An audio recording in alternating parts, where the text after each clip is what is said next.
This far more represents who I am now than even the skull and crossbones did. Hey everyone, Grant Platner here. I want to talk to you about something. In 2007, when I was a young infantry sergeant in the Marine Corps, myself and some machine gunners I served in Fallujah and Ramadi with were on our third deployment. We were in a naval vessel and we pulled in for a Liberty port in Split, Croatia. We went ashore to do the thing that young Marines do, which tends to be carousing and sometimes getting tattoos.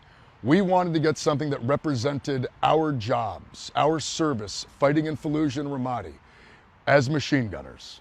We went ashore, we found a tattoo parlor after a fair amount of heavy carousing, and we found a tattoo on the wall, a piece of flash that looked like a terrifying skull and crossbones. We thought it looked cool, and so we got it. I have had this tattoo for the last 18 years. I re-enlisted into the United States Army with this tattoo, where I was screened for hate and gang-related tattoos. I worked for the State Department as a contractor, where I got a full physical, which included screening my tattoos. I've gone through life with this thing, taking my shirt off, having photographs taken, videos taken.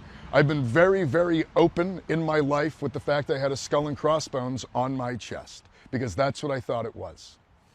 It's come to my attention that it has a stark resemblance to a symbol that is used by neo-Nazis. And I want to say that was not the intent at all. And the idea that I've been going around with something like that utterly horrifies me.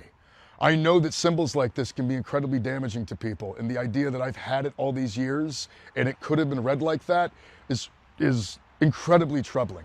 I have lived a life dedicated to anti-fascism, anti-racism, and anti-Nazism.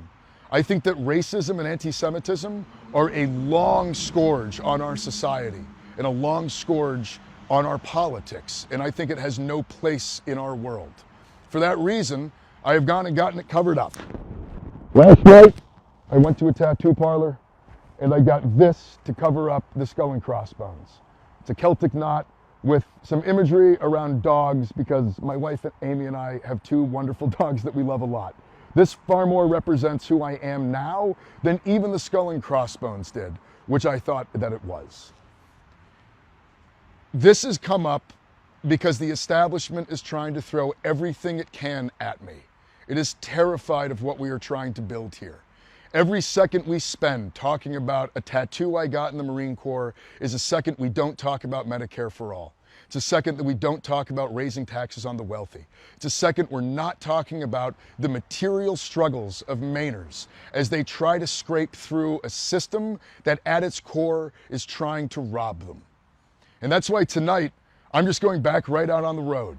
We're holding a town hall in Ogunquit, where much like I've been doing for the past month, going around the state of Maine, making myself accessible to Mainers in their communities so I can listen to them.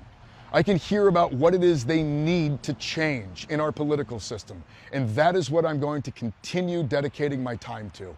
Thank you all very much, and I really appreciate your support through all of this. I will say, it is deeply hard for me personally, but all the outpouring of support telling me to stick with it, telling me that this doesn't matter, telling me that this means that the system is scared, it means the world to me. And I want to say thank you to all of you who have done so.